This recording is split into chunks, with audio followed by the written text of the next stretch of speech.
Channel asibu yengbiriba khwai punongpu taram oksari ngasigi maroiba pausing pijari. Aikhoina imalebak kidamak lepsi imalebak punungsisi imalebak punungsibada ninghannabu yabo khulun amatagi changji pampiragumsi haina MP Bimol akoijamna phongdokre.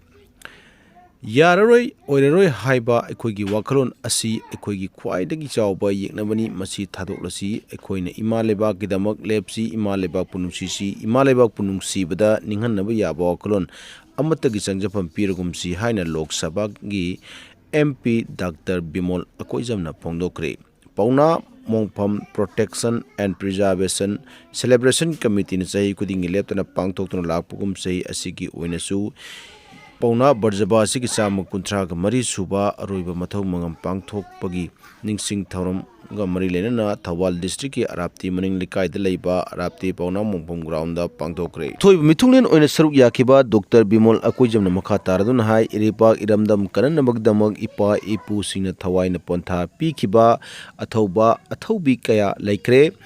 Mama lebak nungsidaba kanasu leite adum oinamang ngasi miyamna singthana aduna khangnariba asidi lanmi sing adubu lusingliba lusing purel adubuni lusingba ama oiba matamda khang makanba thaksi khasina singba tongan ba matik mayai kaya chenba tangai pade yararoi oiraroi haiba aikhoigi wakhalon asi aikhoigi khwaidagi chawba yeknabani Manipur bu thugaina nabo honarakliba kaya asidagi hena yararoi oiraroi haiba aikhoigi wakhalon asin hena chawbu yeknabani hai wafam thamnaduna aikhoina imalebak kidamak leplasi imalebak punungsisi imalebak punungsibada ninghannaba yabo kholon amatagi changjapam pidanab honasi malemgi aphawbu lusingba kayana hairambagum pikliba iramdam Manipur gi lusingba ama oikiba Pauna gi wakhalon singthaningai ni Mama leibakpu nungsijaba kaya ge chawthokchaningai ni saitharol kumbabada idun yauraba adungai Anglo Manipur war gi khongjom danphamda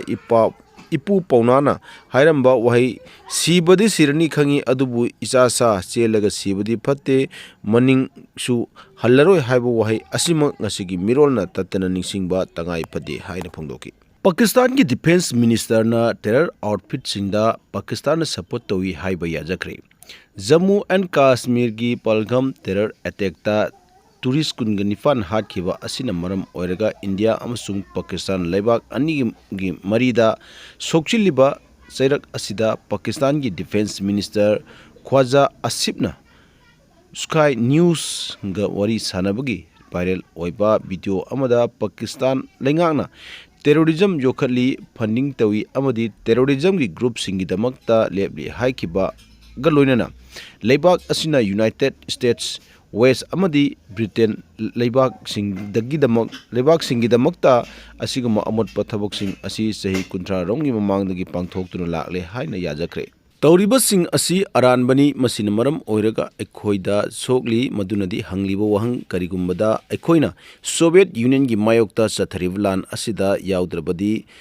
matung tarakpada 9/11 war matung Pakistan gi trade record asi malemgi lebak sina thina ngangna horgani. Asipna makha taradun hai India ga achauba lan ama suksoi soidana thoklagani mahaki statement asi New Delhi na Pahalgam terror attack asi Pakistan atamna sinbani haina maral sikhiba gi matung inna India amasung Pakistan gi lainariba mari phattaba horakraba matungda haikibani.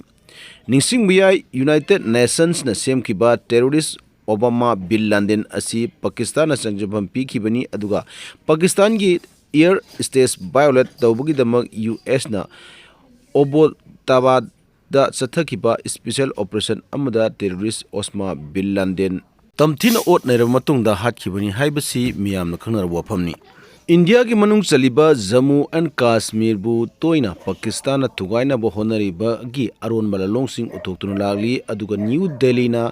Pakistan terrorism sinaduna India da landa haliba asi malem gi lebak pumnamakna uthokna honari. Jammu and Kashmir gi Pahalgam da chathakiba attack asi Pakistan na terrorist singa mari lainai haina hek lauk thokraba matung chathakiba ahanba terror attack asigi mayokta India na yamna thuna response piduna India gi mayokta diplomatic oina chathanaba thaurang tauri. Pahalgam attack thokraba matung India na Pakistan gi mayokta nauna lokholakhiba khongthang gi manungda Pakistani national singda sak visa exemption scheme suspend tauba lonona ton ba integrated check post kaya thingin magi khongthang sing lakholakibani Congress na Manipur kaidnaba lepkhibagum BJP gi Leingak asina leblambadi asuk yawna waram loi haina hanagi MLA and loken phongdokre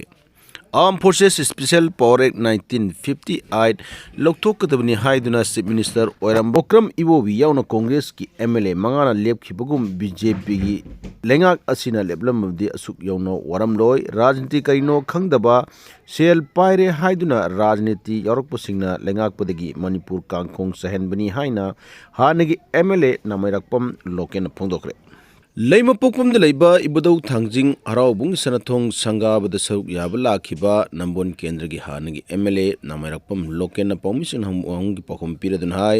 Manipur da hojik oriba phibam asi rajniti tarokpa chahi kunthra mukki manung asida amukta thengna kidriba thodok wathok ngaktani senthum gi phibam da kham thengna awaba mayok na bantalona phibam sokchile masidagi hena waba leramnaroi democracy chatpa leibakta miyam gi mihuna Leingak pani miyam gi nuaina ba yaipana basin bana Leingak ki thaudang oigadabni adubu Bharatiya Janata Party double engine gi Leingak asida MLA kunthain thoi kariba asi MLA manga amagasu yauraga pun MLA contracted leiraga Leingak fail oibadagi president rule lamdam asida lakhimani law and order fail oiba financial crisis leiba natragna political gi sarang naba leiba matamda president rule thamna kiba thingnai adubo union home minister na pikiba warol aduda BJP gi legislature manungi government sem nabagi wafam lak tabadagi PR sangthana thambani haikiba asi yamna hena laibok thiba thodok amani chief minister oiramba yauna minister oiramba MLA sing amadi amaga matam adugi Congress MLA mangana kumja lising ani manga deg lising ani taruki matamda miyamna apaspa lokthok kadabani hain ihau lakiba matamda Okram Ibo bigi Leingak amasung center da su Congress ki Leingak leiba matamda apaspa agastara manga gi mamang phawbuda lokthok tragadi Leingak tagi resign tawrgani haina lepkhiba matamda center dagi phana them labasu miyam gi mihutni miyam gi apamna ekhogi firemni haina lepkhibana government adugi cabinet mifamna August 10 ga marida apaspa assembly segment 3 tagi lokthokpa ngamkhibani haibu wafamsu mahakna phongdoki Manipur Leingak asigi higher and technical education asi kangkong jairaba ibam muda khoi leire habduni thamjani se khoi 4 year BA BSc gi aroi basahi gi honors with research amadi honors hang nabagi damakta college sing asi khandok pusu hoji phawda leite aduga subject sing si karam karam subject ta hangda gi haibusu hoji phawda khoi leiriba miyam amdi mairoi kunaista khoi lenga asina khangan busu leite masina marmor kanda khoi gi yamna maru oiba ano education policy 2020 se masi Manipur da sanarira sanadrira haibusi hoji phaw khangma ngamda aduna chayol sigi manungda Manipur da NEP 2020 se masi sanai natraga sanade haibusima aduga 4 year undergraduate course se masi tawguni ona traga tawroi habse masi chapchana khan bi aduga masi hafta amasi gi manungda kaigumba khangan momom ngamdaba taragadi thangnabu numitagi desamamudi lebak myam loina na mairoi khunaiga punna khongjang yamna democratic oiba mongda khongjang chengsin nabi dongta sem sadon lei habsu wafam sima ihan hamda thamjage NEP 2020 sida piri ba kana basidi kana kana MA torko matamda research torko matamda di NEP 2020 sina aso pi matik kana ba piri adu piri kana ba se akoi mairoi Manipur da leiba mairoi myam sing se masi kana ba se phangaloi doribra ona tragana akoi se Manipur da leiba mairoi myam sing se lari sudam tamanindra tamanindabagi aron ba agenda ama leiba Leingak sina akoi tongan ba thoksilama loina jathara po program ama oibra minai nei thangi punsida akoi mairoi kunai se namthana ba namsilaga thamnabai damta aron ba agenda ama loina torpo thorang la haibaduma akoi Leingak sida hangning haitar adunga masi desamna masigi matangda hiramasi matangda akoi yam kupna khanaraba nainara matungda masi kaigumba tawdaw taragadi masigi chapchaba akoi ihau hongdobi dong thokoi sem saraga lei aduga akoi gi directorate amasung secretariat ta akoi chatuna akoi gi waliba college education da waliba oja sing se masi lobbiu aduga rest oja subject sing gi oiba rationalization tawbiu habisu akoi hanjin haidon lae aduga MPSC da thara kanda MPSC na oja lobu gi daita se tawr kanda oja lobbiu habisu khoi hanjin haire adubo masigi matang da koi yam tatna ꯑꯩꯈꯣꯏ ꯁꯦꯀ꯭ꯔꯦꯇꯔꯤꯌꯦꯠꯇ ꯗꯥꯏꯔꯦꯛꯇꯣꯔꯦꯠꯇ ꯆꯠꯂꯒ ꯍꯪꯉꯤ ꯃꯈꯣꯏꯅ ꯈꯨꯝꯕ ꯄꯥꯎꯈꯨꯝꯁꯤ ꯀꯩꯅꯣ ꯍꯥꯏꯀꯥꯟꯗ ꯑꯩꯈꯣꯏ ꯇꯧꯔꯤ ꯍꯣꯠꯅꯔꯤ ꯂꯣꯏꯁꯤꯜꯂꯛꯀꯗꯧꯔꯦ 99% ꯂꯣꯏꯔꯕꯒꯨꯝꯕꯅꯤ ꯍꯥꯏꯗꯅ ꯇꯧ ꯑꯗꯨꯕꯨ ꯂꯦꯝꯍꯧꯔꯤꯕ 1%ꯁꯦ ꯃꯁꯤꯗꯩꯁꯦ ꯆꯍꯤ ꯑꯃ ꯍꯦꯟꯅ ꯋꯥꯟꯊꯔꯒ ꯂꯩꯕꯗꯧꯅ ꯇꯧꯔꯦ ꯑꯗꯨꯗꯤ MPSCꯗ ꯁꯦꯀ꯭ꯔꯦꯇꯔꯤꯌꯦꯠꯇꯒꯤꯅ MPSC ꯐꯥꯎꯕꯗ ꯆꯠꯂꯀꯥꯟꯗ ꯁꯤꯒꯤ ꯑꯣꯖꯥꯁꯦ ꯂꯧꯅꯕꯒꯤ ꯊꯕꯛ ꯇꯧ ꯍꯧꯕꯤꯔꯣ ꯍꯥꯏꯗꯅ ꯍꯥꯏꯔꯨꯕꯁꯦ ꯃꯁꯤ ꯆꯍꯤ ꯀꯌꯥ ꯂꯧꯕꯤꯗꯣꯏꯅꯣ ꯗꯦꯁꯥꯝꯅ ꯁꯦꯀ꯭ꯔꯦꯇꯔꯤꯌꯦꯠꯇꯒꯤꯅ MPSCꯒꯤ ꯑꯣꯐꯤꯁꯁꯤ ꯐꯥꯎꯕꯗ ꯈꯨꯔꯨ ꯈꯨꯜꯂꯒ ꯆꯠꯂꯁꯨ ꯅꯠꯇ꯭ꯔꯒ ꯊꯔꯣ ꯑꯣꯜꯂꯒ